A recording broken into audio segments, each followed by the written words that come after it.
Just chatted about where she was going.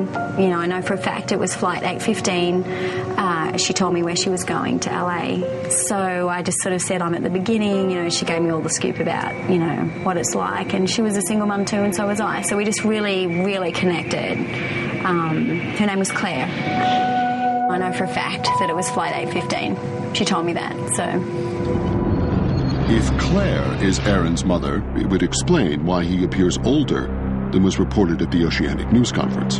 That baby is a lot larger and more developed than a 5-week baby. That baby looks like it's at least 2 months because of the size, the motor development, the alertness. That baby was not a 5-week baby.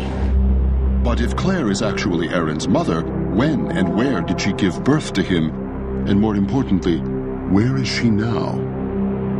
If Kate Austin is not Aaron's mother, if the Oceanic 6 were not stranded on a deserted island for 108 days, if they did not float on ocean currents to an island east of the crash site, if the wreckage on the bottom of the Sunda Trench is not an airline crash, and the bodies are not the crew and passengers of Flight 815, then what happened to Oceanic Airlines Flight 815 and the other passengers and crew?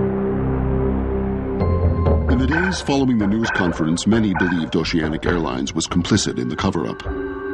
The following interview is with a high-ranking employee of Oceanic Airlines who agreed to speak unofficially and only on condition of anonymity. Well, I would say that that's an absolute joke. I mean, what would we gain from bribing the Oceanic 6? It's all negative publicity. There's no such thing as a good crash in the airline business. And for anybody to suggest that we staged this is out of their mind. They're not in touch with reality. That's not how the business works.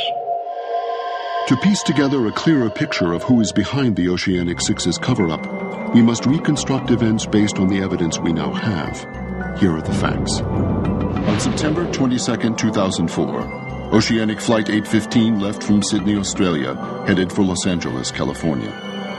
Approximately 6 hours into the flight, Flight 815 encountered radio problems, and all contact with the plane was lost. At some point during the next few hours, 5 confirmed passengers and possibly a 6th who was pregnant with Aaron Austin got off the plane.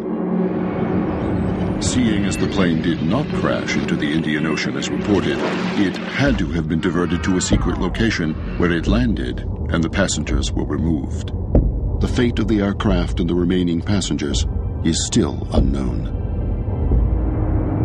For 108 days, the Oceanic 6 had access to shelter, unlimited food, personal grooming supplies, and a change of clothes. Aaron Austin was born during this time. Over 2 months after the crash, the staged wreckage of Flight 815 was discovered by the Christian 1. In January 2005, the Oceanic 6 paddled ashore on Sumba Island, where they were rescued.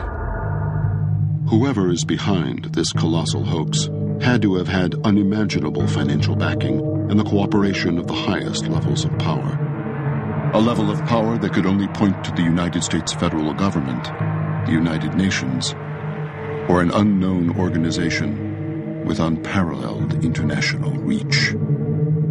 The connection between the Oceanic 6 and whoever is behind the lie remains unclear. Why was the existence of survivors added to the fabricated story in the first place? Why were these 6 chosen? Is one or all of them linked to whoever is behind the hoax?